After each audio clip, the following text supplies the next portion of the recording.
You're What's this? Episode 8? episode 8.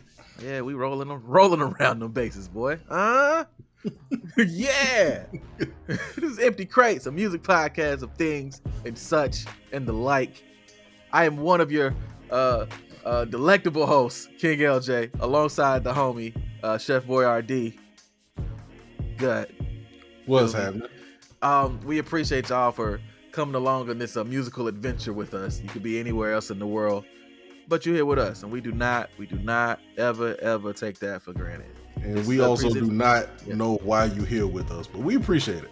Hey man, at this point, it's episode 8. If they 100%ers, they know what they getting. We know why they getting. Feel me? Shout out to y'all 100%ers, man. This is a light work presentation of sorts, sponsored by myself and D Gut, and that's it.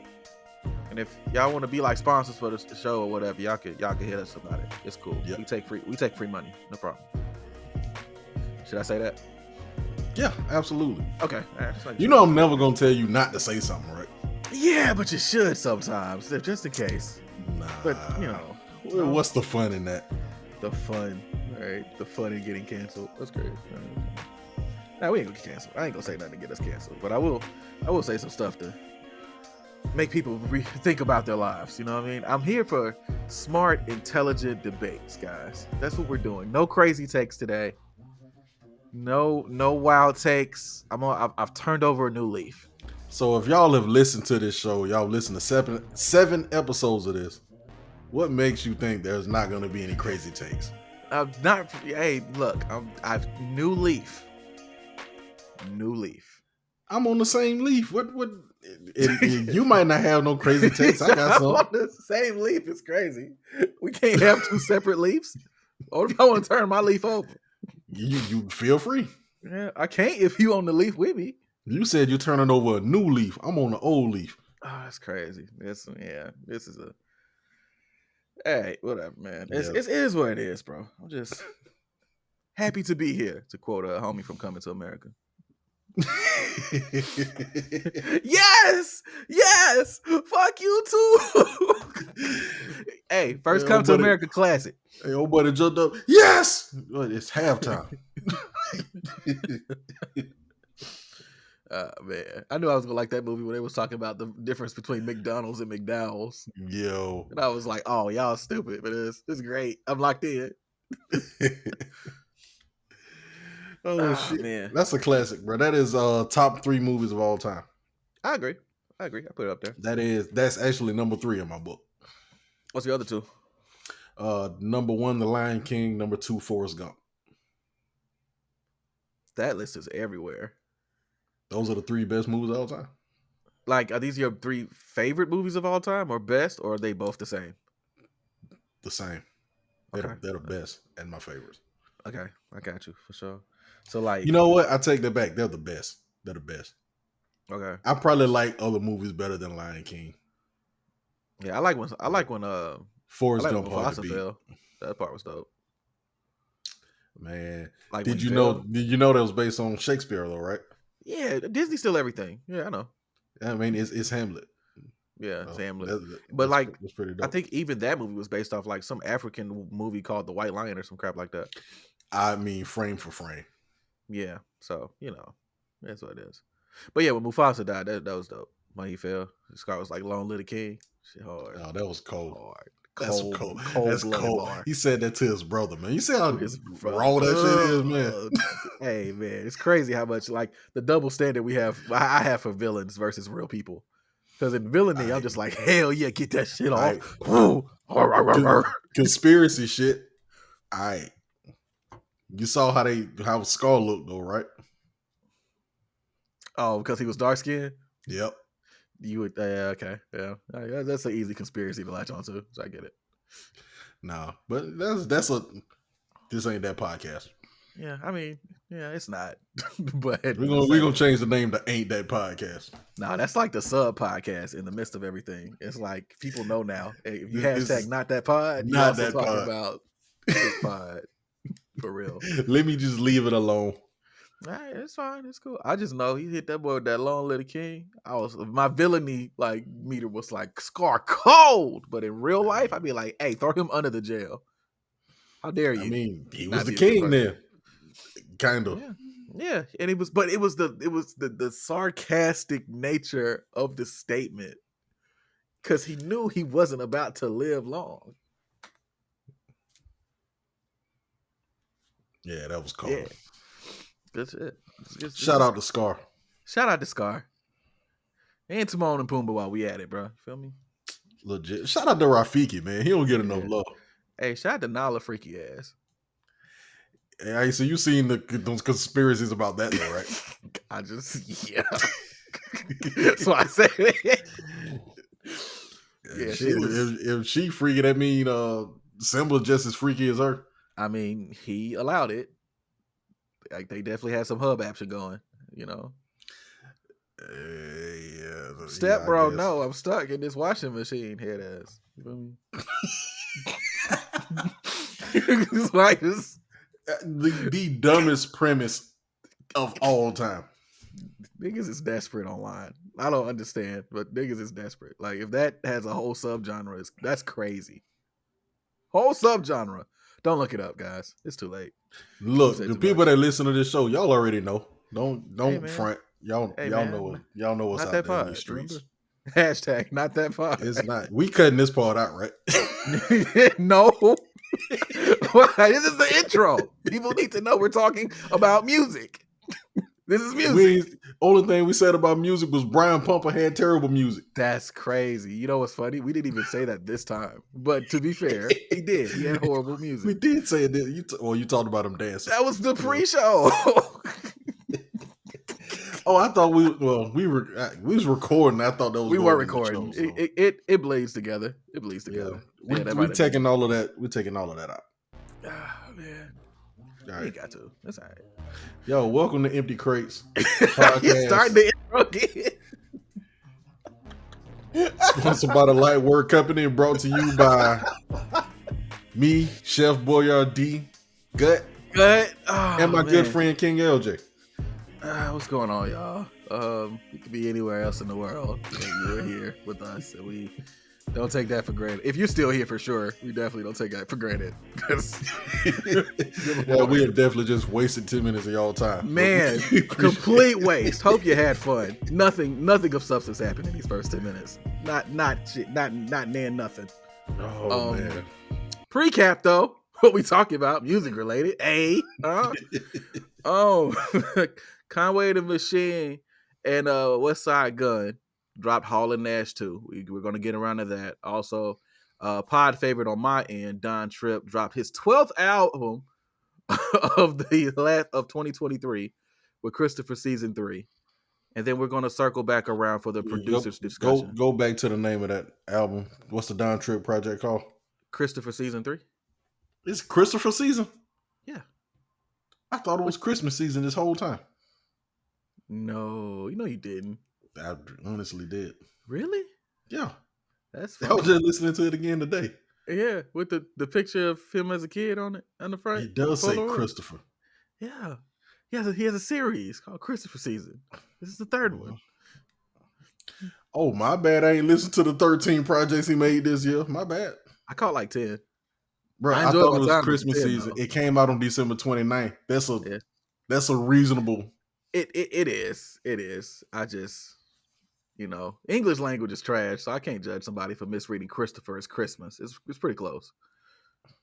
Like the whole language was stolen, so what else? I mean, it's a bastard language. Right? Yeah, hodgepodge. Like for sure. A little mismatch. Mm-hmm. I can't think of another word for mix. You said mismatched already. Yeah. I was gonna say mix matched, but that's too close. It's kind of like what you did with Christmas and Christopher. You feel me? So, good one, sir. Like that one? That was good, right? Off the cuff? It was all right. Man, it's like a B.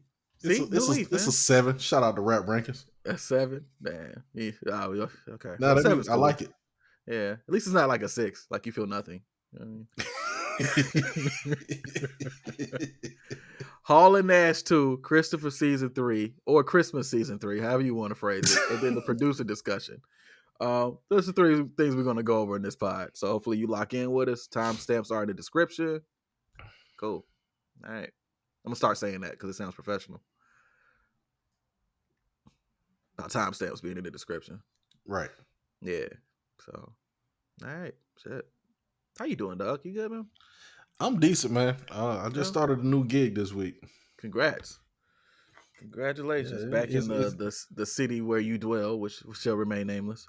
Man, well, people gonna eventually figure out what city I'm in when I say this next thing after I talk about work. But work's good though, man. I enjoying the new gig. Yeah. Hopefully this will be somewhere I could spread my wings and sit my ass down somewhere. I know those are opposites, but nah, peacocks do it all the time. You're good. Fair. Yeah. How did that pop in my head immediately? I'll tell her. No clue. Yeah. But I think it was a very sad day in my city yesterday, so yeah, it wasn't a parade inside my city yet. Yeah, it did. Nah, too soon. Way too soon.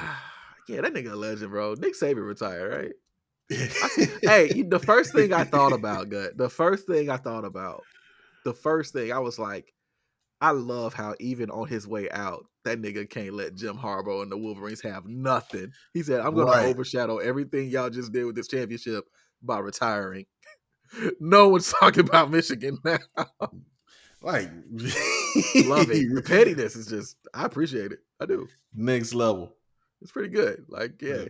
I'm finna put in the chat. I stopped by the statue today. They got the oatmeal cream pies out there? Look, I'm gonna show you in the chat.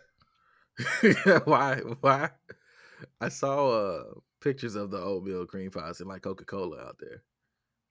Yeah, I just seen this with my own two eyes. I was out there. Yeah. It's in the messenger chat. Let's see.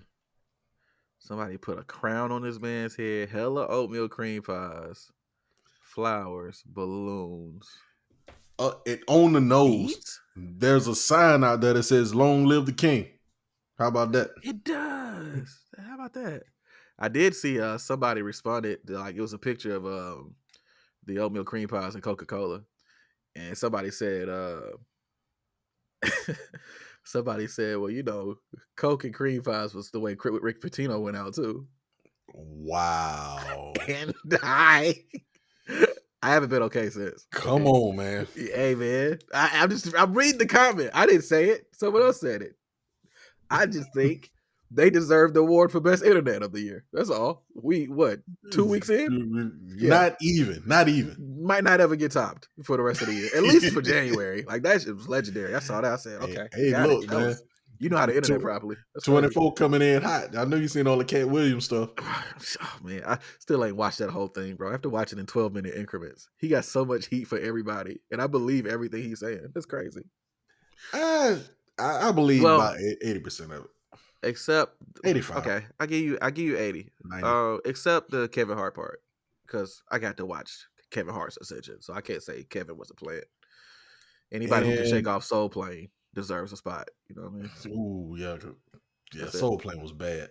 But low key, damn near everybody in, because they were already stars in their own right. Damn near everybody in that movie did okay, except Kevin. Kevin was not a star at that point. He was working towards it. That boy had to hit a burner to get out of that. Nah, so I think he was a little off the mark on what he was saying about Ricky Smiley too. Yeah, I still haven't. You know what's crazy? I've seen clips of it. I still haven't watched it in context. So we'll circle back to that when I watch the whole thing, because I think it'll be a cool combo. So all right, yeah. So we're not avoiding the Cat Williams combo, guys. I just haven't seen the whole thing. I don't want to speak without watching the whole 2 hours and 42 minutes on Club Shay Shay. You feel me? Come on down to Club Shay Shay. Stoop. No, stoop. Hey, man. Shout out Shannon Sharp, bro. Hey, shout out Shannon Sharp. Shout out Cat Williams. Shit. Shout out Kevin Hart. He also did an interview with Willie D too, and I started watching it. Yeah.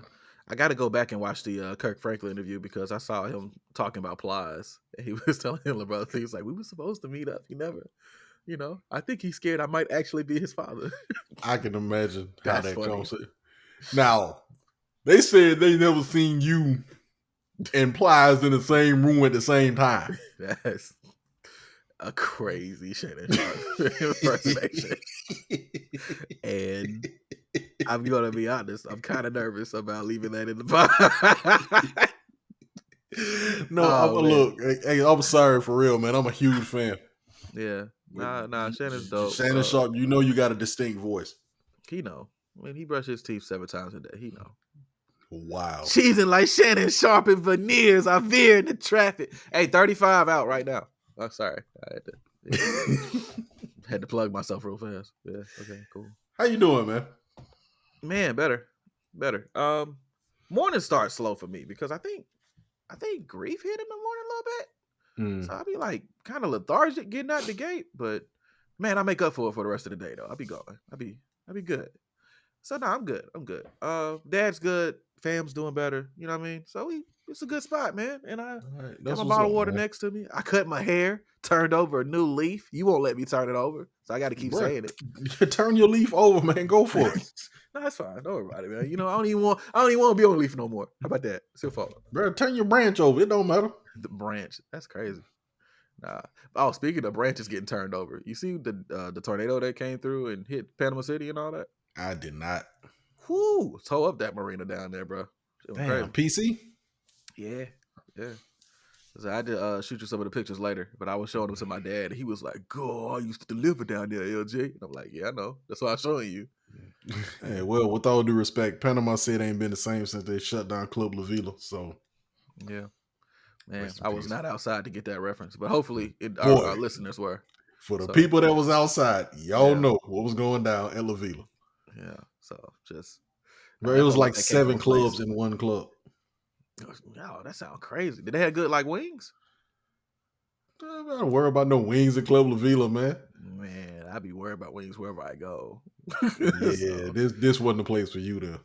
Yeah, no worries. That's cool, man. It's just I remember this is connected a little bit, I promise, but Common, he came on that Detroit project for Big Sean. He was talking about they went to the strip club and he was like, and they had these wings, and I've never connected with Common more so in that moment. I was like, bruh, because I've been to Atlanta and went to some spots, and I was like, it's kind of not hit, but this wings is kind of crazy. Oh, like, man. I get it, bro. I get it. Everybody different. Everybody people. You feel me? Y'all got something in common. Oh, damn. Like water for chocolate. I'm gonna just let that be. Yeah, it's kind of like universal mind control. Yeah. You're a dreamer, then you believer, and then all of a sudden nobody's smiling.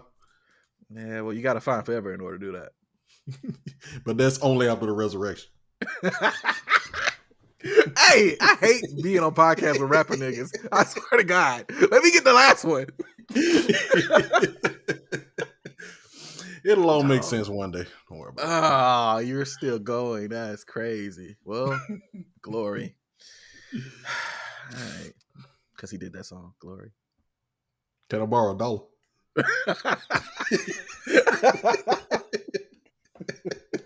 Nigga, no. I just got this dollar. Bro, what kind of nigga name his album that shit, bro? Can I borrow $1? That's real though. Hey, yeah. Man. Nah, I just relatable. Common. Hey man. All right, bro. We should talk about music now. Shout out to the Boondocks, man. Oh man, they really do need to do the Pimp Named Slickback spinoff.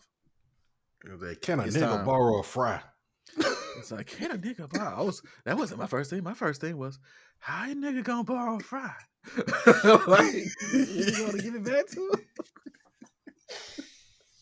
Oh man, I follow Carl Jones on Instagram, and he drops teasers like all the time between that and Black Dynamite. And he had the Michael Jackson clip from Black Dynamite when he slapped Cream Corn. Oh boy, I seen that one. And he was like, he's like, you the size motherfucker in this motherfucker. Hey, Michael was going crazy on that boy, man. Oh man. Now Cream Corn, why you make me have to go do that? You want to get some ice cream? Does that sound good, Cream Corn? I ain't gonna lie, man. That Black Dynamite cartoon was hilarious. Underrated. I get we were still in the haze from Boondocks, but like, man, Black Dynamite, the movie and the cartoon, just right. Nah, man, it belongs. It belongs. Oh boy. Okay. All right. Music. I'm gonna stop because I had. All right, bro. Actually, one more thing. You getting Tekken 8 this later or no? No. Okay. All right. Just making sure. Is it gonna be crossplay? Oh, it's gonna be PlayStation. Actually, it's gonna be crossplay. I might have to hop on and get all this work done, man. Yeah, because I know Paul. Shout out the homie, Hasim Polito, if you will. I know he gonna be on it. Him and his cousin Philip. Shout out Philippe, Long Island Phoenix. Sorry, Long Island Felix. Sorry, my bad, bro. I fucked up your name. But yeah, bro. I'm gonna be on it. I'll probably be doing some YouTube stuff on it. Look, I might jump on there, man. Because I've been looking for another game to get. I've been only game I've been playing is Spider-Man. I finished it 100%. Fire. Just started Miles Morales. It's also fire, but now that I've had Spider-Man and all the suits and all the powers and shit, yeah. I mean, Miles got to do some other stuff, man. Yeah, it'll catch towards the middle to the end. He gets some stuff. I'm just like, okay. But I'm come see y'all on that Tekken though, man. We'll see what's up. I ain't played since like Tekken Tag tournaments. Cool. And the good news about Tekken is that it has this thing what we call legacy knowledge, which means if you played the previous ones, you'll know how to play the new one. You just got to figure out the new stuff. But yeah, I'll take that. I get that. I get that from Mortal Kombat sometimes. I know it changes up quite a bit. Yeah, but it's certain stuff. The same. Y'all just ain't. I'll bet my money on me playing Mortal Kombat right now, and I hadn't played in at least 10 years. Yeah, felt that. I'd also bet your money on you playing that as well. I'm serious. I keep my dollar. No. All right, where you want to start? Want to start Hall and Nash? Yeah, let's start Hall and Nash. Yeah, I think I can hit this one pretty quick. Hall and Nash 2 from Westside Gunn and Conway the Machine, produced by The Alchemist. It's 9 songs, about 30 minutes in runtime, released at the end of December. Yeah, December 29th. I think the same day that Don Tripp's project dropped, actually. Low-key. That's funny. Yep, same day. Same day. So, competing for that number, whatever spot it was. Not really. Yeah, they were definitely not competing for any spots. Not at all. They just shadow dropped that mug. They didn't even care about spots. So yeah, album features on this one, not any except Schoolboy Q makes an appearance on track 3, Fork in the Road. Fork in the Pot. Sorry. Yeah, Fork in the Pot, or if fork in the crack pot, if you will. I mean, if you will. Yeah, man. 9 tracks, had an introduction, a couple other tracks. All right, man. All right, let me ask you. Do you feel like they cared about this project? I know that's an interesting opening question, but I feel like they cared about it. Yeah. Are you asking me? Did they does it feel like they tried as hard as they have with previous projects? Not quite. I'm getting it. Yeah. I definitely have heard Conway bring it harder. Pause. Yeah. And Westside. I've actually heard Westside Gunn bring more of an impact on his records too. Yeah. But with that being said, I still don't think it's a pretty good project, man. I could have took a little bit more from them rapping, but not to say that what they did was bad, right? Okay. Not by any means, because it's still high caliber raps. Yeah, so, it's I always think of this story about Dwight Howard, not the high caliber raps from Conway. They were Westside Gunn raps from Westside Gunn. That's true. Okay, fair. I always they're at the point now where I always think of this Dwight Howard story, not the one about him being in a hotel or anything else, but the story about him. It's not that him almost being great, but never being great. Okay, well, he had moments where he was. So the thing about Dwight, we're not gonna act like everything he did in Orlando wasn't fire, like for real. We gonna like when he won the dunk contest, but he didn't even dunk the ball. He just threw it in the rim. I really don't care about that dunk contest at all. I thought that shit was cap. Like he just threw the ball in. Everybody was like, "Oh, he jumped," and that's why Shaq never gave him the title Superman. He's like, "Nah, that ain't it." You're like a good 2 feet from the rim. He just threw it in real hard. Nah, man's had a burner where he was averaging 40-20 for Orlando in the playoffs. Like it's stupid numbers. So like I will say he had moments were great, but this goes into my story though, right? Go ahead.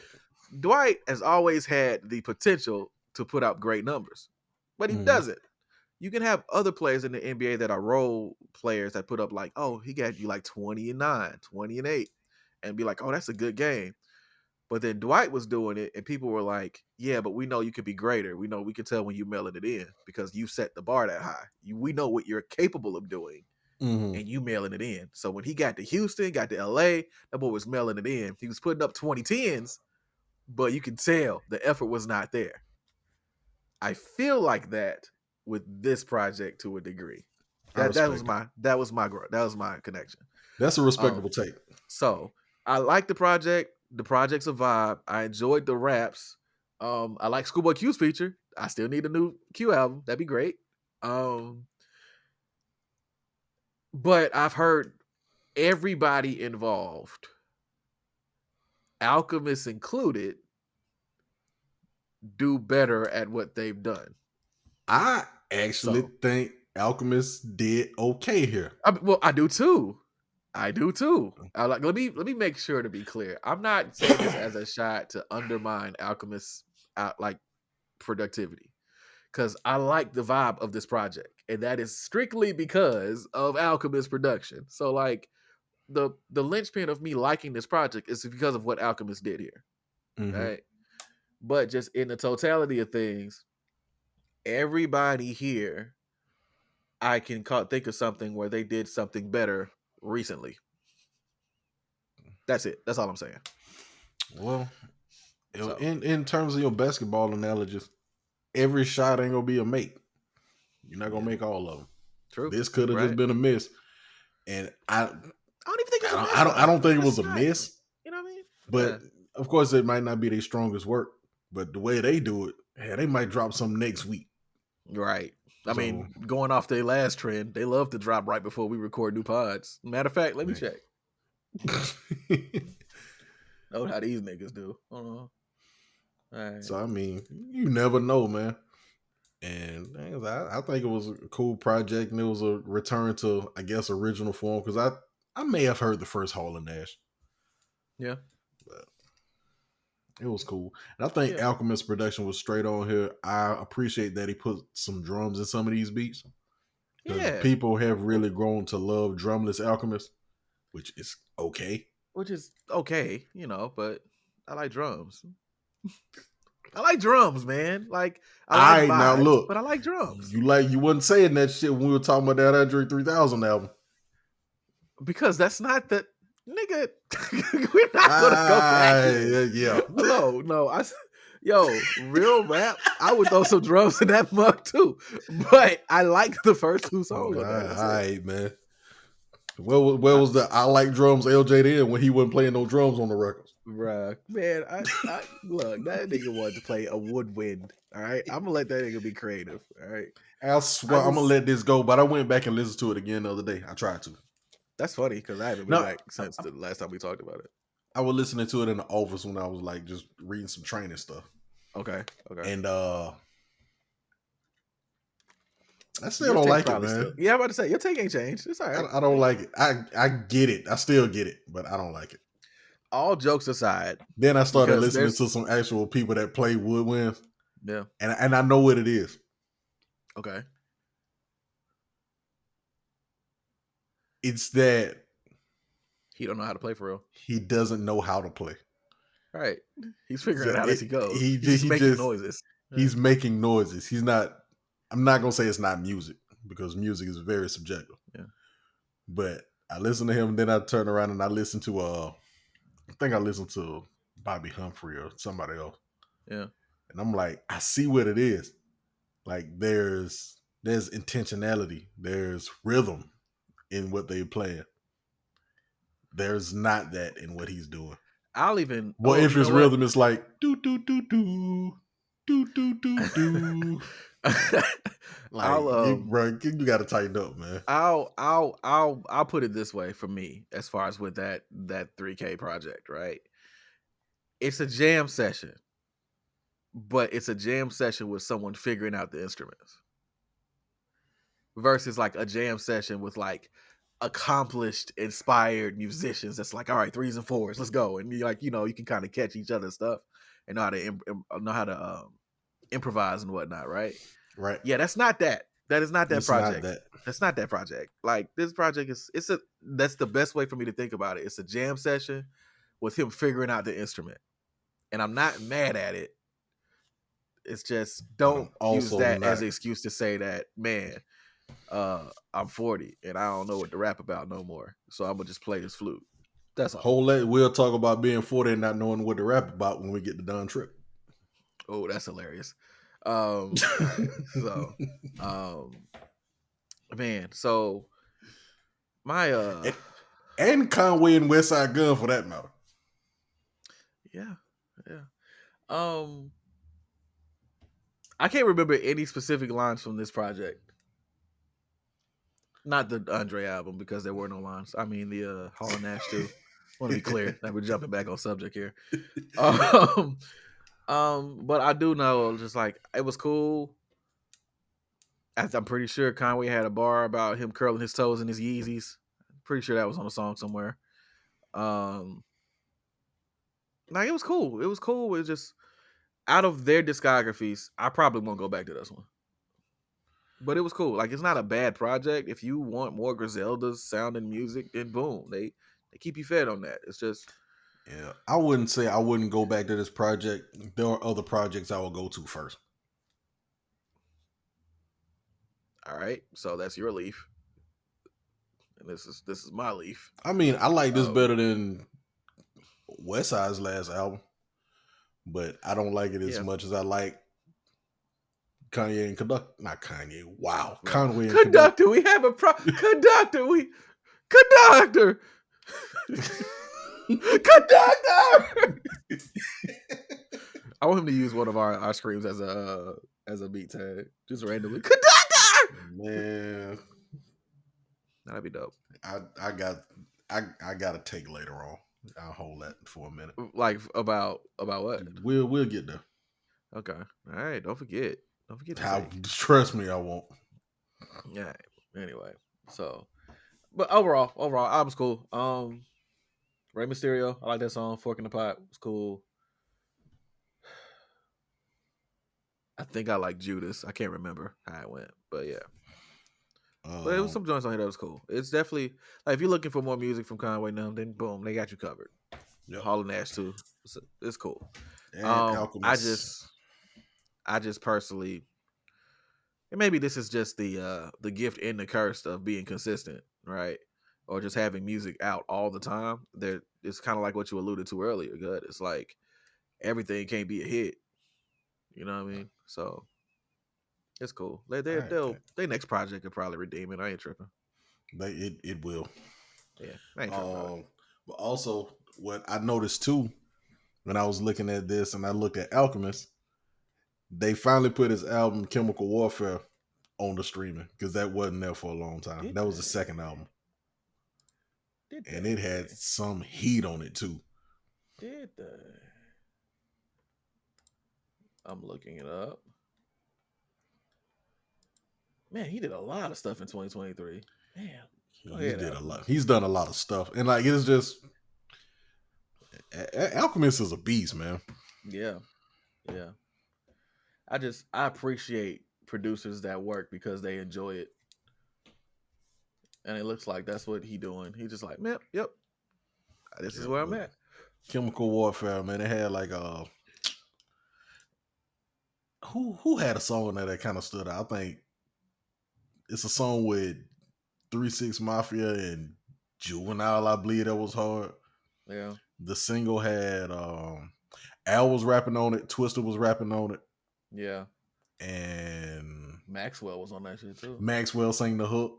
Yeah. That was Smile. Yeah. That was Smile. Lose Your Life with Jada, Snoop, Pusha T. Yeah. You even got Eminem was KRS-One on on here, bro. That's your boy. That's your boy, man. I forgot what's all on Nas that your boy, album, man. man. But Believe. that used to be my joint. I used to listen to it a lot. Yeah. Yeah, but man. I'm glad they put it back on streaming because it's been cool. Some of us have missed it. He put it back up through E1, so that's dope. I'm glad that he got the range to put that back up. That's dope. Yeah, man. Alchemist is going to pop back up in conversations later when we talk about producers that's underrated. Because if I remember correctly, he wasn't on that Billboard list, was he? Who? Alchemist. No, he wasn't. I said he should have been there. Yeah. Yeah, it's a few folks that we're gonna talk about that I got name wise, and Alchemist was one of the names I was gonna bring up. But we'll come back to that. We'll come back to that. All right. So overall, no issues with the project. It just we all know how we feel about it. So, support good music. Listen to what you like. Yeah, man. I don't know how to sign off and dismount to get to the next topic here, so I'm just gonna do it. Next topic. Well, did you have anything else you want to say about it or no? Give it a listen, man. Y'all be the judge. Yeah. I like that. It's nice and safe. I like that. Yeah. It's like, hey, man, y'all be the judge of it, man. Listen for yourself. Use your own ears and your third eye. You feel me? Yeah. Listen with your eyes. Do that. Yeah. Hear with your heart. You feel me? walk with your ears. Oh, man, see, now you're tripping. Oh, man. Speaking of tripping, your ears. Done trip. Christopher season 3. I hate it. Because I thought it was Christmas season 3. Do you got the info for this? Oh, yeah, basically. He dropped 12 projects this year, like a madman. This is the 12th, which was basically part of a bet between him and Starlito. I don't know. It's a lot going on. But Trip's been on the burner as far as releasing projects, releasing music. And his latest project, Christopher Season 3, hit December 29th. It's like it has a decent amount of tracks on it. It's got a couple of features, including his homie Piff, who passed away. Another artist named Petty, and then there's another artist that you may or may not have heard of named Starlito. There's also Akeem Ali made an appearance. Yeah, but he didn't need to. Sorry, we're getting into it. Yeah, let's talk about it, man. For me, he consistent. I don't have nothing super duper negative to say about this one for real. Out of the 12, I don't think that this is one of the strongest ones, but it has some songs on it that I really like. And then there's a couple of songs on here that I think would have been stronger if it was just him. I see where you're getting at. Yeah, so like Peer Pressure with Don Trip, Akeem Ali. I knew that's what you were finna say. He didn't need to be there. Trip verse was nice. And Akeem Ali, I feel like he's a better person to watch do what he do than to hear him on a beat. Yeah, I'll say this about Akeem. I won't say this without sounding like a hater. Go ahead. Let that hate out your heart. Yeah, it ain't even hate. It's just like, I know if you're going to do the bar aspect and just give people bars, that's all you're going to do. Then just, I don't know, add character to it. I don't know. It just sounds like he just rapping just the rap. Like, it sounds like Instagram raps. You know what I mean? Is the only time I've heard him. I heard him do a couple things with 85 South or 85 Vibe or whatever they got. Right. 80 Vibe, I believe they call it. Okay. He's cool to watch doing what he do because he got some fairly decent bars. Don't get me wrong. Like, his bars they're actually pretty good. Yeah. But like on this album, which really wouldn't mix all that well, in my opinion. Yeah. Neither here nor there. That's been a going theme. Maybe that's maybe I'm just out of date. That's how stuff is now. Because the hi-hats was clipping. I ain't gonna trip. Like, yeah. This is no pun intended. And but it is. This might be one of his worst mix of the 12 that he put out. Like you could tell he put this out. They did this one and put it out in a week. He had to meet that quota. I don't blame him. But with Akeem Ali, like it just wasn't his delivery wasn't where it needed to be. Yeah. For him to, like you said, to put the punchlines, and he has some pretty clever stuff like double entendres and you know those like leading lines that go into other things. Right. But the delivery left a lot for me. Then when Don Tripp comes on and mop the flow, it's a little different. That's the thing that makes it stand out the worst in that situation, because there's a point earlier in the song, in the project, where there's a feature, and I feel like the feature did fine. But we'll talk about that in a second. I want to focus right here for a second. Akeem's done some other stuff. Like he did like the whole he had like the pimp like persona that he was using. The Kenny Casanova thing. Yeah, the Kenny Casanova shit, which was fire. Like, because I don't know about him playing characters, but he fit like the character, and he was able to like embody that, so it sounded good, and the production was cool. He did work with Luke with Gutter Music and all them. Shout out to them. So it was cool, but I hate that. I think I prefer him being Kenny Casanova versus being himself. I don't know how to really articulate that. I just know I have more fun with the Kenny Casanova stuff, and I go back and actually listen to those versus every time I hear him just rapping just to rap, and I'm just like, nah, it's got to be something else, man. Some people like Humpty Hump more than they like Shock G. Yeah, some people like their cucumbers pickled. I get it. Anyway, so Don Tripp, rest of the project. I hope people think that I'm serious with that cucumbers pickle sideline too. Like I hope they take that whole clip and just be like, "Oh yeah, that was good. That was good. That was good. That was profound." No, nigga, I was joking. Nah. All right. But anyway, that being said, I don't think this is one of the stronger out of the 12 that he dropped this year. But there are some joints on here that I enjoy. I think Crowded Room would have been a great outro. Where he's talking about like everything that like his perspective and how people prefer music, and how basically he gave everything and all that stuff, like, and gave bars the whole time. Cool. That would have been a dope outro, I think. I'm not gonna say anything negative about Piff ever. Long live Piff. Yeah, I'm not gonna touch it. That's his homie. So there's been other songs that Piff have fit on better. I'll say that. And I leave that where it is. No disrespect to Piff. He didn't add a lot to these songs he was on. Yeah. Yeah, not this project. Did he lose them over the course of the year? Nah, he lost them a while back. Oh, okay. And it's just I think a lot of the verses have been recorded and he's been putting it out as included, you know. I respect that. And it ain't Piff wasn't bad, but he wasn't. Yeah. Oh no, yeah. I don't think Piff not bad. It's just certain songs it felt like he fit on more than the other ones. Like Still Standing, I felt like it was okay. Novocaine, I feel like he need to be there. That's just me listening musically. Strictly music. And this is the weird one for me. I actually like Petty on Bar Hopping, which is interesting because I didn't initially like when people usually rap next to Don Tripp. I'm like, I prefer Tripp to do that. Right. But nah, Petty rapped like he knew he was about to rap with Don Tripp, so I ain't mind it. It was cool. He had energy for it, and it was cool. I think his verse was too long. But. He said, "You're cool, but you're not that cool.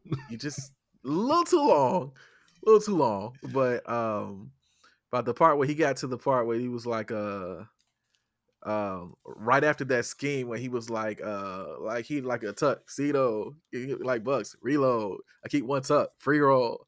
As soon as that scheme ended, it should have just jumped straight to and it would be cool, perfect, 10 out of 10. But it went a little bit long, so it's like 8.5. But like, nah, it was cool. Everlasting was cool because he was messing with flows. You don't see that too much from Tripp. Tripp very comfortable in how he raps. And then I like him and Lito together, bro. I always like him and Lito together. So season finale. Even how Lito be like, Step Brothers 4 is next. I don't know, I guess. Like just how he raps is just they work together rap like he just woke up. Always. Yeah, it's just like conversationalist as hell. Like he catch me red-handed on candy camera. I ain't gonna confess. like yeah, man, come on, Lito. Nah, it's cool. So I still ain't listened to Lito new album yet. I need to. But overall, it was cool. I'm not gonna say it's one of his best of the year. I liked not Wolverine. Wolverine was good, but that wasn't the one. Red October, 1207 James Street. Those were the two that I really liked from this year. But this one's cool. And that's coming from a Don Trip. A recent Don Trip converted it into fan because y'all got to see this play out live about being like, man, I'm just checking and see how you doing. And then suddenly I'm like, yo, this thing's been going crazy this year. So it's like recency bias, yeah, but at the same time, it's stuff there that I personally enjoy in my music. So yeah, it's cool. Yeah, I thought it was solid, man. I don't think Don Trip took any time off in his music. I didn't listen to his 11 projects before this one, this year. So this is the first. Did you make that? Nah, I missed. Front left. You guys, man, I ain't even want to talk about it. I was so hurt when I missed that shit. Okay, I just muted my microphone and like shot a water bottle. I crunched it and shot it, and I pulled it left. And I'm sick. Like I'm not okay right now. I want to go and pick it up and shoot it again. I'm not go to get you a do-over live. All right, fuck it. Hold on. hold on. I'm gonna get it. Oh. All right, fans, friends, family. He's going to take a second attempt. All right. Put the headphones back on. Second shot at the free throw line. Your gut laugh at me. That's it. All right, hold on. All right. But we're gonna talk quiet like it's a. Oh, that's like nice with it. I don't miss twice. Hey, you made it. Yeah. Golf claps. Thanks, man. Appreciate it. I want to thank the Academy. I want to thank Common. For like water for chocolate, man. I don't know where I'd be. All right. So like the memes. Maybe like some people lack and they have a picture of Common and then they have like some coins. Yeah. I seen one. I seen two actually. One of them had a picture of Joe Budden.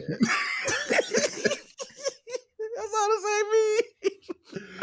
I seen another one they had Common in the change. They were like, "What? Ball nigga change? What is that?"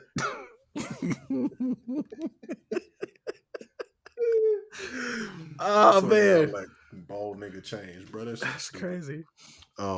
I remember. Where was I at, man? I don't know. I remember seeing that meme with Joe Budden put it in, and they put him in for common sense. That's like the picture I saw the other day of. They said they saw E40 and who they said, oh my god, E40 and Frank Ocean. They said that they saw a sideline, but it was Chameleonaire.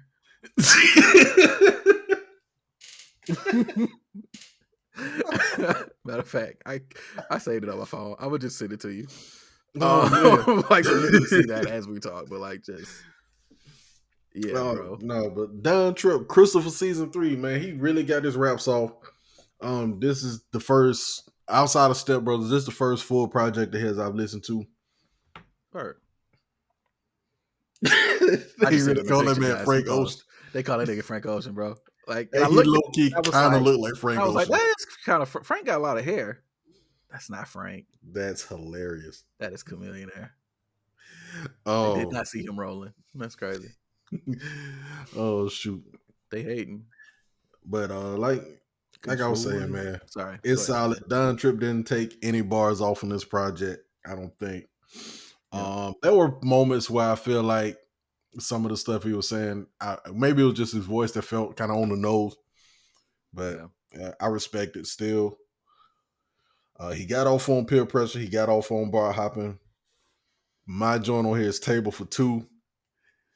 Yeah. Now, when we talking about grown man raps, the shit that Andre said, what do we want to hear?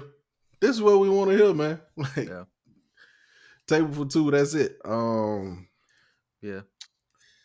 Table for Two is a really dope song, like about his wife. Right.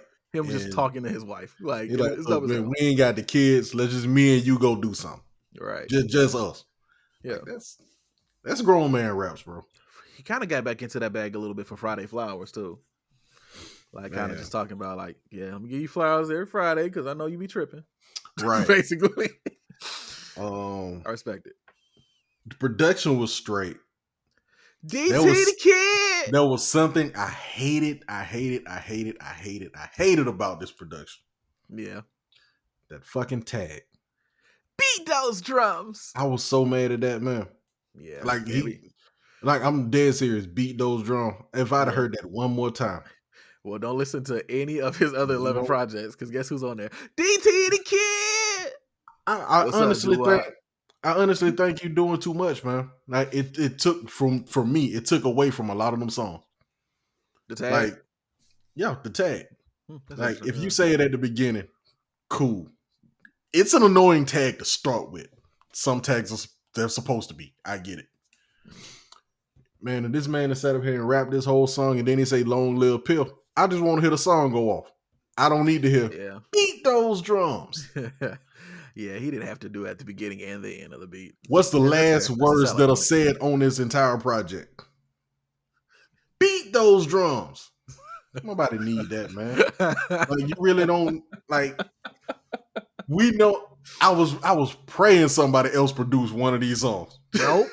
That nigga is an in-house producer for Don. Well, I don't know if that's true, but it feels like it after this year. I'm like, man, and it ain't bad production, but it ain't dope enough for you to have to drop your tag on it twice every song. Hey, okay, so true, but there was some moments in production where I like the thematic elements in some of these beats. Like, it wasn't bad finale production. when it came on. It was good production. Yeah, season finale when it came on, it felt like a moment. I was like, "Oh, Step Brother shit, nigga!" Like, that was cool. I like beats that can get that off and still kind of keep you in the whole, like, all right, trap drums. You know what I mean? Yeah, I'm cool with that, man. Like, it was solid. It wasn't nothing to write home about to me, but it was good stuff, and it worked for what Don Tripp was doing. It made the songs complete. Like, they were what the words needed. We did not need that tag like that, man. Hey, man, Beattag. That's gonna be the name of the episode. Hey, we can name it Conductor. Beat those Conductor. Oh my! If them two niggas got on a track together, the collab we need. Come on, Conductor. Come on, DT. Hey, real shit. That beat those drums. That shit, man. I if I never heard that tag again. Yeah. You know what tag I don't like? I don't like DA Got That Dope. DA Got That Dope. No, I don't like that. Especially looking at how gummy he was when I saw him before. It's like, yeah, he definitely got that dope for sure. He rub it right there to test for consistency. That shit crazy.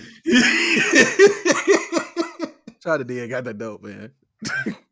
Still ain't got the Taylor Swift feature yet, bro. It's coming. Best beat tag. Who you think got best beat tag? Right off the bat. Best beat tag. Damn. Man. On top, man. I had to think about it more. I'm gonna go with either one of Metro. Metro got a couple of them that's nice. Young Metro don't trust you. I'm gonna shoot you. It's crazy. And then just drop it to the beat, talking about love or whatever the fuck. That's crazy. Yeah, I think I heard that tag on the oh, you know what I like? I like the Jetson made another one. Jetson made another. Oh Lord. I like that one. Yeah. I remember when who did it? Jack Harlow had Adam Levine on the track. And it was like a choir. And then at the end, the choir actually saying, "Oh Lord, Jetson made another one." And I was like, "That's hard." I was like, "That's hard." Like, and like Adam Levine doing his Maroon 5 crooning over it. I was like, that shit crazy to me. That's hard. That's clever. You had the choir sing it. Cold. That's I like legit. it. I fuck with Muzzle on the Beat, ho. Muzzle on the Beat, yeah, because everybody was saying it wrong. I thought he was saying Wizard when I first heard it. Even Jalil Beats. Everybody thought it was Jungle Beats. I thought that was Jungle Beats. It's Jalil Beats, but it's compressed to hell. So, yeah, and it took him showing it on like a Vine or an Instagram reel or something. I was like, oh, yeah, we wouldn't have got that. Yeah, man. So that was cool. I appreciated Lil Jon beat tags because it really wasn't even a beat tag. He'd just come on talking, and you know his voice, so immediately. Well, that's not a tag, right? So it's just like, but no, his presence was the beat tag, which was that's not a tag. Yeah, but it was dope though. You think it was dope? Yeah, I mean it was dope. It was not a tag. Yeah. A tag is David Banner. Yeah, but that's the edited. That was the radio version. That's another version of that. David Banner, nigga. Like, yeah, every time. That was it. Yes. It's better though. It's better on the radio. Well, a lot of things are better on the radio. So yeah. Nah. Ooh, who else had another one? I can't think of anybody else off top. I'll come back to it though. But yeah. Yeah. Speaking of producers. Yeah, that's a good segue. We talked about the top 25 Billboard all-time producers last week. And it was a good conversation. Overall, the list wasn't too egregious. I mean, there's a couple of glaring omissions. We talked before we get into what we're going to talk about now, because I hadn't gave that too much thought yet. Okay. But not immediately, but like a couple of days after we did the last recording, it hit me. There were some egregious leave outs. I mean, there was a few. And I ain't talking about like Alchemist, like I really wanted them there.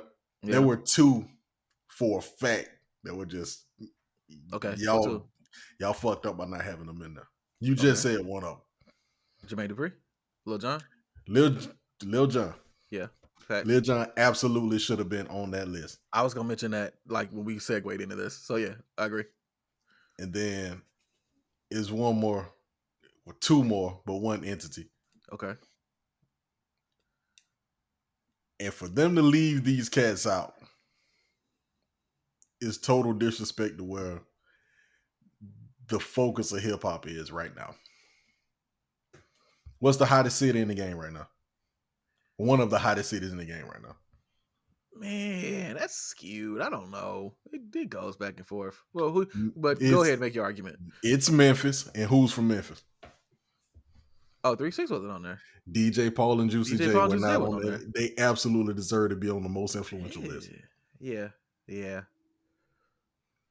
Like looking back but if they miss Lil Jon and JD, they gonna miss Juicy J and that. That's kind of a false equivalency. Not really. They put not really. It ain't a false equivalency. We talking about the influence on the game right now. But you can tell that the way that we're looking for music and producers, they were going to miss that. If they missed Lil Jon and Jermaine Dupri, who was arguably, you could track it to more hits quicker. Arguably, yeah. They also got Manny Fresh on the list, who deserves to be there. Yeah. So if how you they put Manny Fresh on the list? You can definitely put Lil Jon and or DJ Paul and Juicy J on that list. Yeah, that is wild that they get New Orleans, but they miss Atlanta and Memphis. They got Metro booming. That's Atlanta. They had somebody else from Atlanta too that didn't deserve it. No. I'm thinking of Hit Boy. I don't know where Hit Boy from. Anyway, where is Hit Boy from? I don't care. He don't need to be on that list. You just signed the Hit Boy because I got all the hits, boy. Yeah. That Bill? I got to see who was all on it now. Billboard. Yeah. Look at this. Anyway, the combo that we're gonna have, we're talking about producers that are underrated. We can also segue it into them deserving to be on this list, but that wasn't like the original thing. But it's a connected conversation though, because they missed some stuff on that list, bro. I get it. It's not a type of list where it's like, oh, this is like the most definitive thing or whatever. But they did put top 25 of all time. So they said it says the most influential. They said most influential. Yeah, Hit Boy don't need to be there. The title says the greatest, and the little blurb says the genre's most influential producers of all time. Oh, cool. So they don't even know what they wanted to do. That's great. That's what happens when you have 9 different writers working on one article. But it's Shout out to cool. Dan We Reeves. could still say Hit Boy shouldn't be on that, all right? Yeah, regardless, greatest or influential. I don't know anybody that wake up and be like, I'm gonna make beats like Hit Boy. No disrespect to Hit Boy. Shout out to Hit Boy. Shout out to Hit Boy. Shout out to Hit Boy. Yeah. It's just wild when my favorite production on his album was the Alchemist beat. On Hit Boy's album? Yeah. You listen to Hit Boy's album? Yeah. Hit Boy's got an album? Yeah. What am I asleep? I'm missing this? It's called like Surf or Drown, Surf or Die, some shit. What the fuck? You say surf or drown? I don't know. And what's the wild part about it is I think I'm not even making that up. Hold on. That man that made the album called Surf or Drown. He did make an album called Surf or Drown. Surf or Drown, yes. He did. Are you kidding me? Yeah, and he put out the instrumentals because that does make sense. Rap on them in order to boost the numbers and whatnot. I mean, if you do surf and you get on the board and you don't, I mean that's the option. Yeah.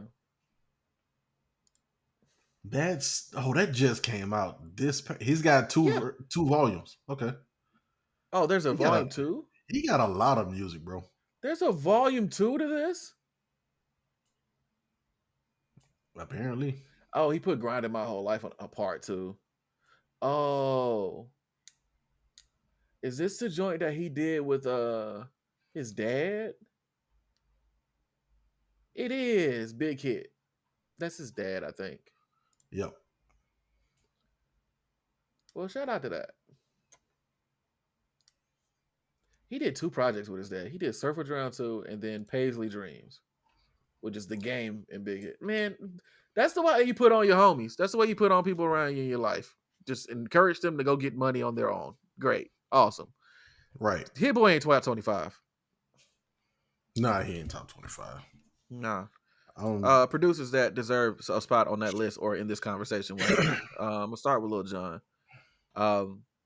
Lil Jon influenced a whole damn sound. Like him and 3 6 Mafia, like really pioneer crunk music for real. Yep. To a degree, you know, like you can argue about where it started, but the names that pop up are those two consistently every time. You cannot talk about crunk music back when it was spelled with the K before they reformatted it and did with a C, like without mentioning Lil Jon.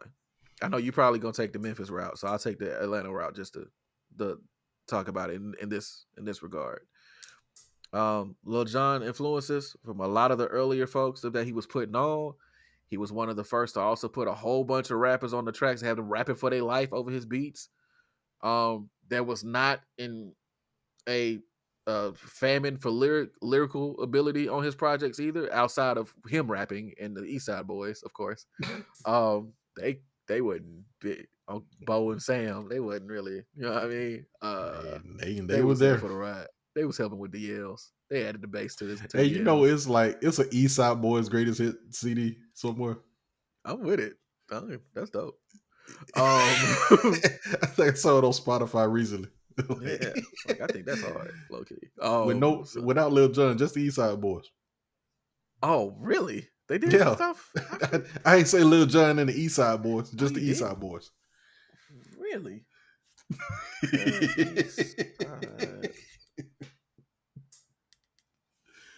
Boys. I low-key think they still got Lil Jon shit on there, but it's just them 2 niggas on the cover. Eastside Boys, greatest hits. It's a compilation. And it's all Lil Jon and Eastside Boy. Oh, well, they got a couple of songs on there at the end where it's just them. Oh, no, I'm gonna favorite this. I'm gonna come back later. I'm gonna come back. I'm gonna let you know what I heard when I come back later. You do that. Yeah, I got you. Don't worry. Niggas look like they do not belong on this cover. That's crazy. Why is one of them pushing the other one back, but they in the same position in the picture?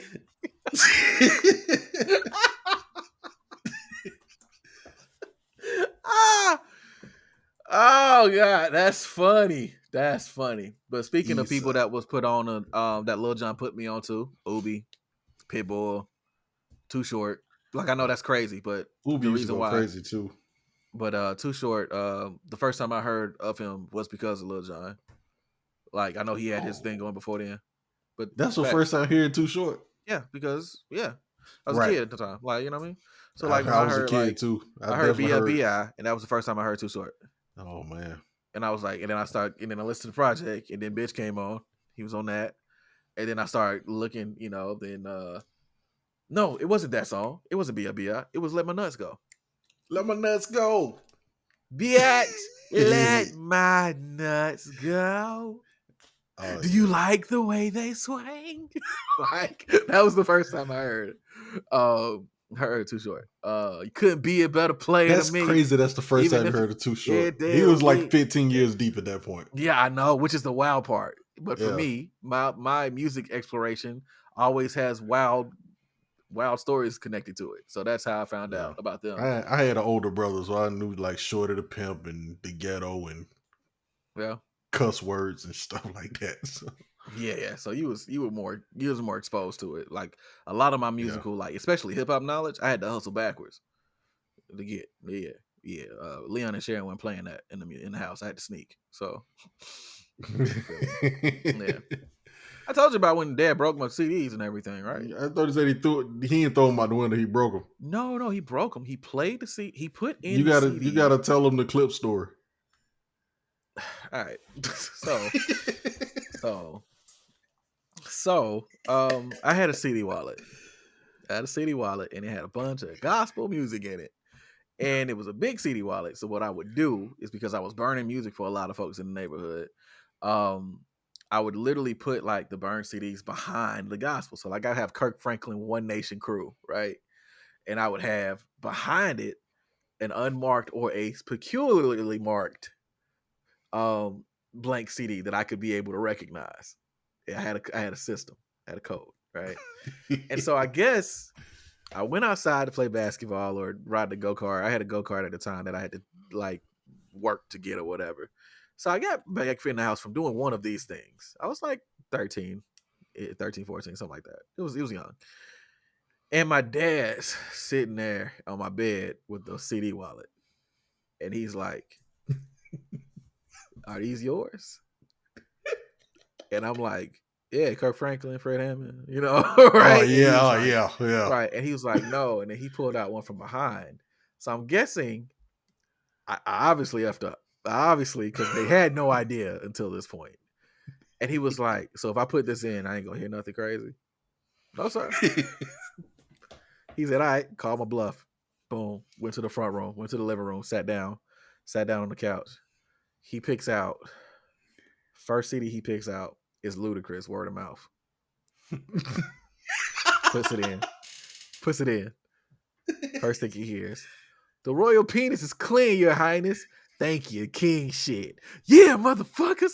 Welcome to the United States of America. Time to roll out the red carpet on y'all bitch asses. Hailing from the filthy, dirty South, where the kings lay. Ludacris, disturbing the peace family. Recognize royalty when you..." He stops the project.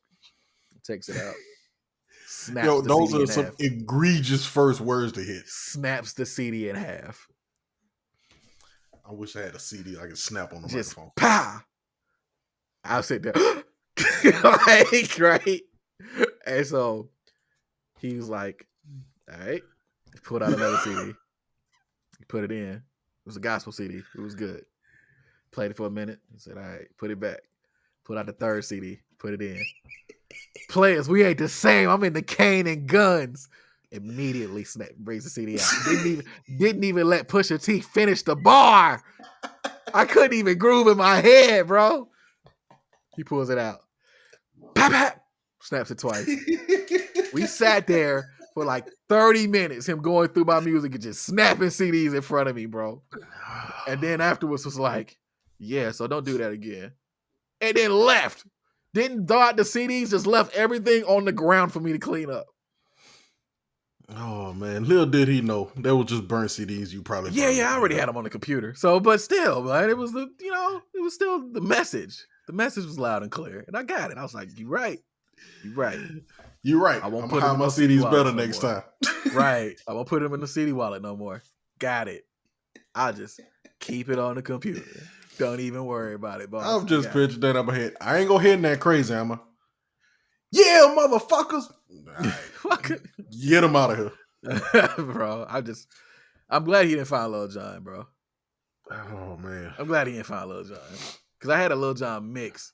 It had that, it had Petey Pablo on it, had some other stuff on it. And like, Petey Pablo at the time was in his old anti-gay rhetoric rap phase. You know what I mean? So he was saying a lot of wild shit against gay people in his raps. So I don't know how that would have went, man. Oh, crazy. Man. Nah. So yeah, there it is. Story time with LJ. Yeah, and this is the man I have to take care of now. I'm gonna leave this alone. It was some low hanging fruit though, but I'm gonna leave it alone. No, go ahead. Yeah, whatever. Oh, we missed a moment. Yeah. That's all right. That's cool. The leaf. Your Paul's right. He rises might have liked the Petey Pablo. What if he had just like raised up, took his shirt off, and spin it right his hand? If I would like a helicopter. If I would have, he would have played it, and he heard "Raise Up" and was like, "I like this. It's unity." Oh, my brain would have blew up. I was like, "Okay, man, all right, bro. All right." Man, that's crazy. And also the wild part, is that whole hook and most of that first verse from "Raise Up" did not rhyme. I mean, fair enough. Which is, I guess that's how you know it's a good song. Like, they just forego rhyme pattern and structure for like the whole. Man, it ain't too many people that can pull that off. We just ain't paying no attention to Petey Pablo doing it. Yeah, like it was just energy carrying. That boy was just talking. Trunk in the middle. That Timberland beat, man. Yeah. Yeah, that boy was not rhyming. He was just rapping because he was like, North Carolina, I made it. There was also somebody from North Carolina who did a verse and didn't rhyme, but his shit was jamming. Who? Fonte, little brother. Well, yeah, but he's deliberate. Yeah. He did it on purpose. Like, I got your head still nodding and my verse didn't rhyme. That shit was rolling, man. Right. Yeah. Whatever you say is the song. Y'all go listen to that. The listening. Shout out to little brother. Shout out little brother, man. All right, other producers. I mentioned Lil Jon. I don't know why you wanted me to rehearse my trauma here, but that was cool. He's like, tell the clip story. Shut up.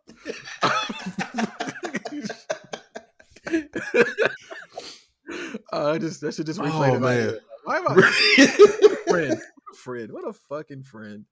Oh man. Yeah, Lil Jon influenced a lot. I mean, he was part of the back when Pitbull was actually rapping for the culture, and then Pitbull was like, "Yeah, man, I gave y'all like 3 albums. I'm gonna go ahead and cross over and get this money." Can't even be mad at him. Well, he did say money is a major issue.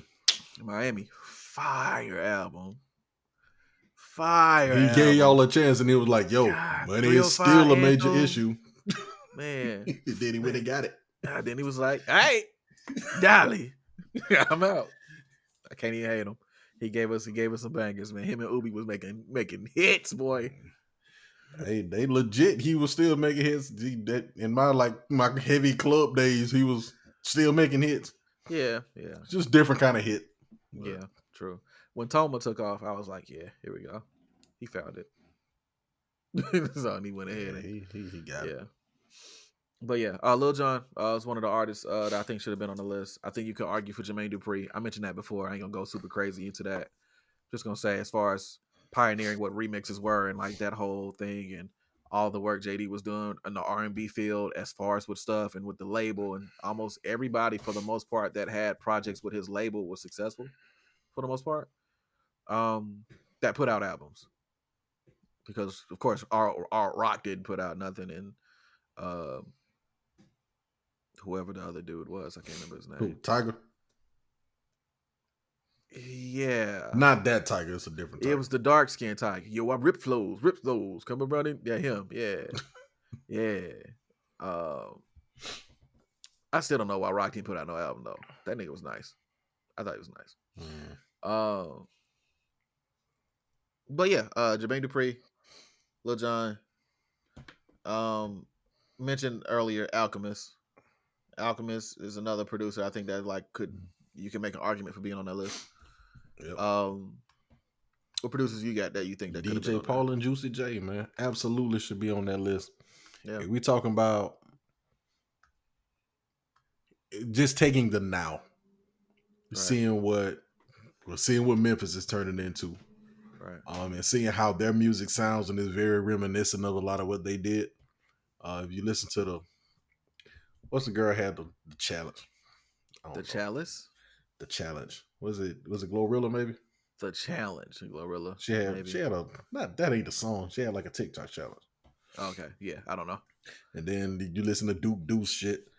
Like that's straight from 3-6 Mafia's playbook. I be wanting to enjoy Duke Deuce music so much more, but like the crunk don't be all the way there for me, which is crazy to say. It's like it's crunk, but it's not like you know. Right, but I think a lot of what DJ Paul and Juicy J were laying down, I think a lot of that just carried over into now. If we look back in history, how long they've been in the game. Juicy J said in the song, "I've been rich since the '90s." Like they legit been making music since the early mid '90s, and in the South, that shit was taking off, like well before sipping on some syrup and riding spinners and all that shit. Yeah, and I'll add this in super fast. Unlike most of the other producers that I've mentioned on this list, with the exception of Alchemist, Juicy J production now is still great. Like a DJ lot of Paul's too.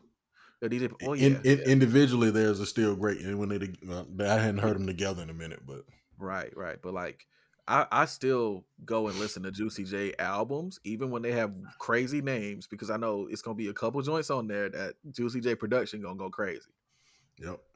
I listen to Logic songs on purpose because he does production. He gets production from Juicy J.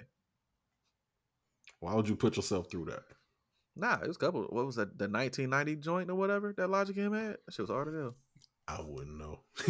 I can't remember the name, but that song was hard. Like the way that beat came in, I was like, Logic don't deserve this. Hey, get this beat to a real one. Hey, I can sum up their influence. I can sum up their influence in 4 words. Slob on my knob. That's it. Corn on the cob. Well, I guess it's probably been when it was G-Eazy and A$AP Ferg and maybe like one more person. All 3 of them were sampling that at the same time, and it was all hits. Yeah, and they were all fire. Like, yeah. Right. So I mean, I know that's just a little piece of moment in time, but the influence is crazy. Yeah, the influence is crazy. I'm talking about when they was popping, and you listen to freaking Mr. Don't Play, Everything's Working. Classic Southern album. Classic album in general. Yeah. That joint, by the way, from Juicy J and Logic, it's called 1995. That beat's stupid.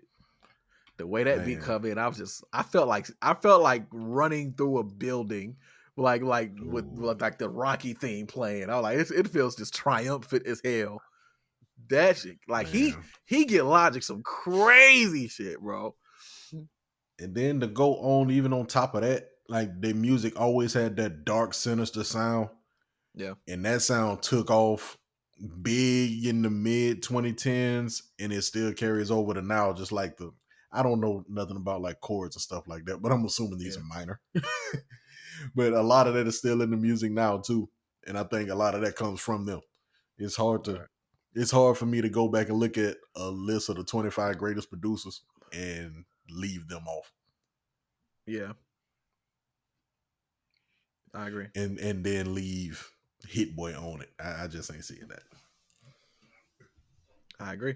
I'm seeing who else will come off this list. I'll probably take the rest of them kind of hard. Like outside of Hit Boy, legitimately, and Swiss Beats. I could argue more for Swiss Beats than I could for Hit Boy. I just don't want to because I don't like Swiss Beats. I think a lot of Swiss Beats production is incorrectly attributed to him when it's like the other people that he was linked with producing. Like I feel like a lot of the Swiss Beats quote unquote influence in that area was like coming from like the Good Friday joints. It's hard to go down that road because Swiss Beats actually put his hands on machines. Yeah. And if we go that route, we'll have to take Kanye off the list. How much do he actually make now? We got to take Dre off the list. How many beats do he make now? Yeah. Okay. Fair, but that's not what I was meaning. I mean, like, as far as like, I put it this way. Everyone else's that you've named, their influences can be heard on the track, whether they do whatever they do. With Swiss, it's like, bro, you know what's Swiss on the track. Yeah, but it's not good though, which is my point. Like, it's like, you know what's Swiss on the track. At least with like the other ones, you like, okay, this is cool. Like for instance, Kanye slowing down the tempo for Sanctified. That's a Kanye ass thing to do. They said he did one thing. He just pitched it down. And he was like, yeah, right here. Cool. Yeah, that's one thing. But at the same time, that's a Kanye ass move to do. So yeah, that do sound like Kanye after you do that. Swizz is his additions to the beat don't be good. Like I'm not tripping. But he has made some solid stuff on his own. Facts. Like I prefer earlier Swizz. Like for real. Like even one man. I always say this wrong. One man band era of Swizz. I like too. Money in the Bank. Cool. Yo, I remember that single from One Man Band Man. You got no money. It's me, Snitches. Yeah. I even liked that song. Was horrible. And it's not a good song, but I liked it. I was like, okay, the energy was there. The energy. No, I agree. It's not a good song. I just like it. I can agree when something's bad, but I like it. Like that wasn't good. But Swizz has had moments like that, but I don't think those moments influenced anything. I don't know, man. All right, so let's blur the lines like this. That's funny. Shout out to Neptunes. Let's blur this line in between greatest and most influential. Let's blur those. Does Swizz that we ain't talking about that. We kind of talked about that last time, but I don't know, man. I don't know if I'm leaving. I had to think about that some more because there's some people on this list I really respect that I don't know would necessarily need to be there either. So yeah, I don't know if I would leave No ID on the list, even though No ID's is No ID. Yeah, I think I would, but again, I think in my head sometimes the things that they've done, like No ID's done, Dion's done, I like kind of flip with Just Blaze in my head sometimes. Right. So I would have to have like a definitive separation of them two to kind of look to see how I feel about No ID being there. Right. Because I know a lot of the praise that I have for No ID sometimes is like a Just Blaze really thing that I'm doing. Right. Because I hold Just Blaze as like one of my top 5 of all time.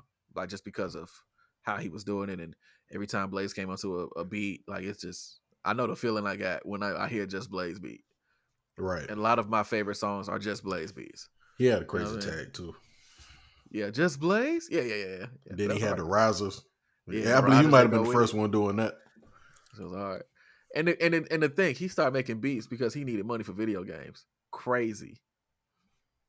Yeah. That's Kanye's story. He started making beats because wasn't nobody giving no beats to rap on. Yeah, well, yeah, but that's a completely different story. It's all right, hey man, I want to rap. Want nobody give me no beats. I guess I'll learn how to make my own. Yeah, I relate to that. But yeah, for sure. But like, yeah, Just Blaze was just like, man, new game coming out next month. All right, let me sell some beats. Like that is kind of wild. That's different. Yeah, that's a different story. Like, I mean, bottom line, great producers, but like, man, just it's funny to see what motivates people to do things and how it goes from that. That's pretty cool. But yeah, also, but even with me liking Just Blaze, him being top 5, I don't know if he's top 25 on the list. His era that he was in was easily top 5, top 3. Man, but like it's so hard to make this call on who's like the best 25. Right. It's like, what's the barometer for that? Like we had to put a rein on it somewhere. Because I'm We'd like, have to categorize like certain stats and then use those stats to make the argument. Because I'm finna throw one out there you hadn't thought about. Oh, Pimp C needs to be on that list if we talking some of the best producers. Yeah. If we look at how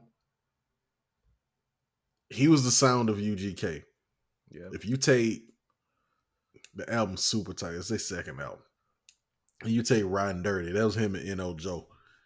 Those songs were like so ahead of their time sounding. Right. From somebody in the South. It had a lot of musicality in it. That man playing the organ and all kind of shit. Mm-hmm. He was like, don't even call out shit. It ain't hip hop. It's country rap tunes. Y'all don't want us to be hip hop. We're gonna do our own shit. We do it our way down here. Yeah. And then you can see the influence in Big Crit, of course, obviously. Of course. But yeah. Man, Pimp C did a lot, man. And yeah. He did it he passed at 33, so that was a lot. He passed at 33 and he did time in jail that we didn't get any Pimp C production. So we missed a lot. Pimp C died at age 33.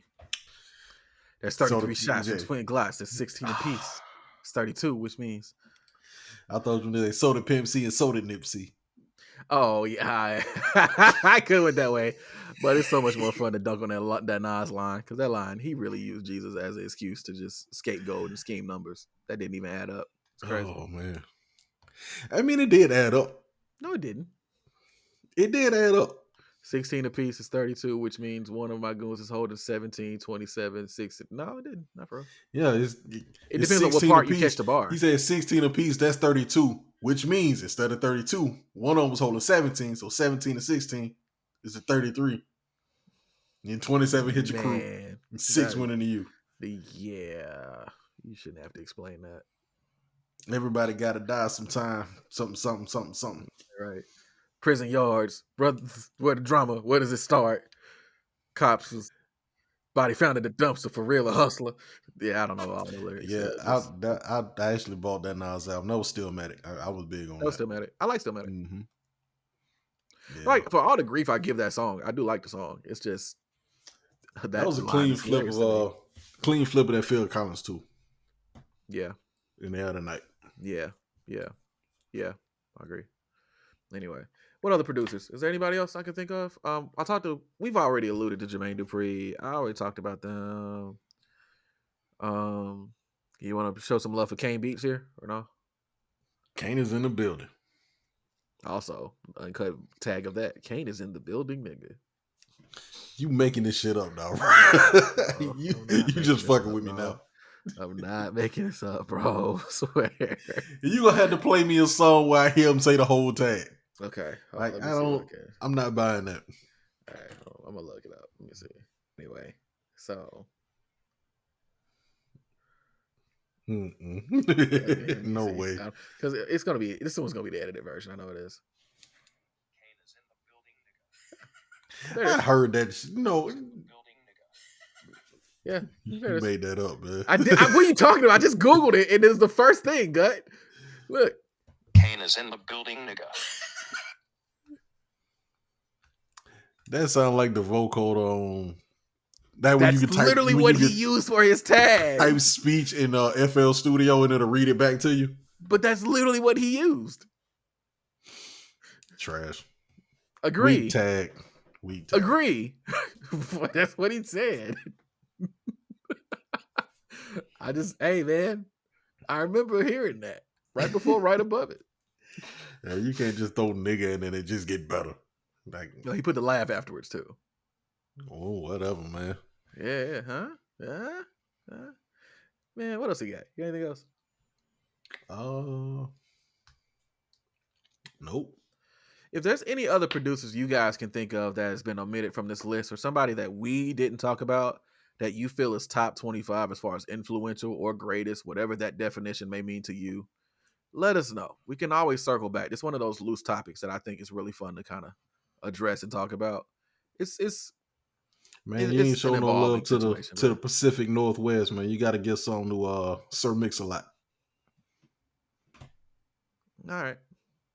Okay. For sure. I mean, yeah, but like at that point, I think because there's so many names, it's like we really do have to like categorize like what does influential mean. You know what I mean? I would like to do this like by region. It'd be fun to do Because it by I region. wouldn't, because this wouldn't be greatest, but like somebody that doesn't ever get their name called is the legendary Traxter who did that stuff for Twister and I Do or was Die. thinking, okay, Like, funny story.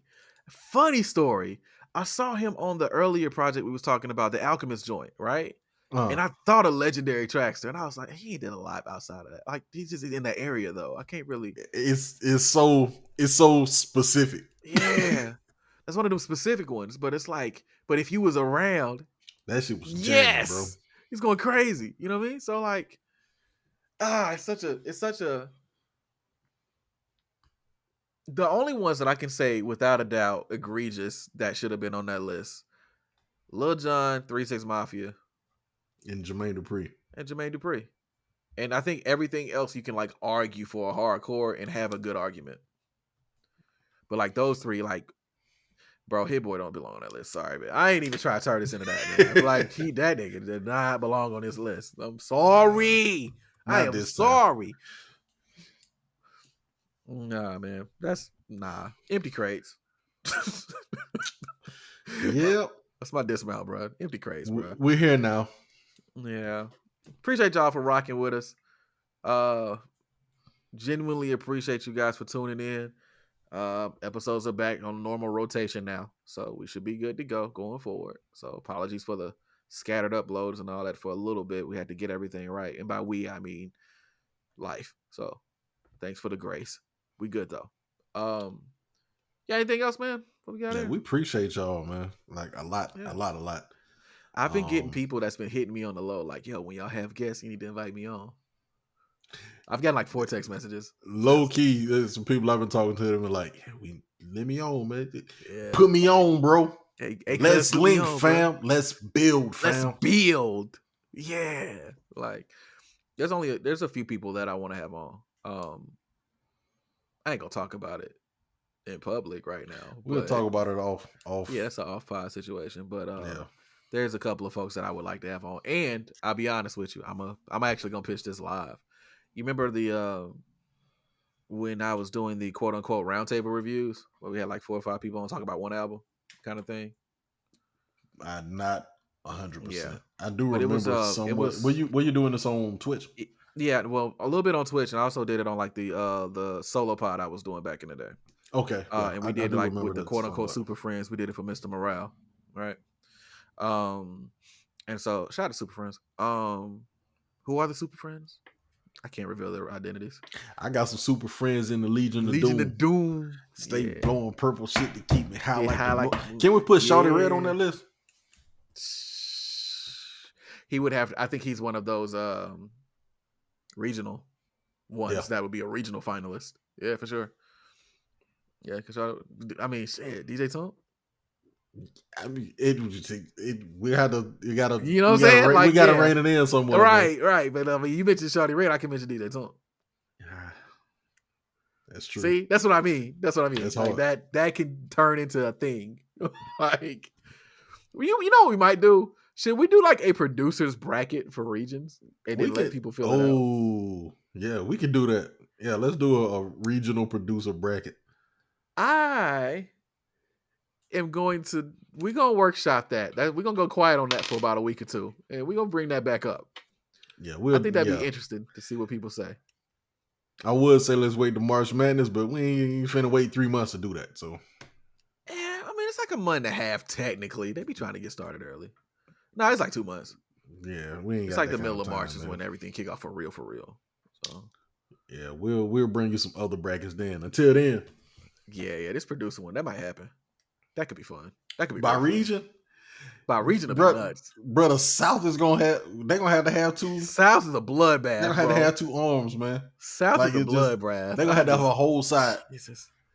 It's gonna be if niggas gonna be pissed.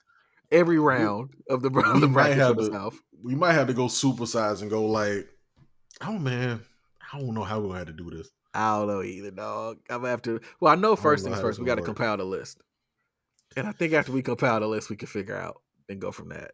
We can't go. We just had to compile a list.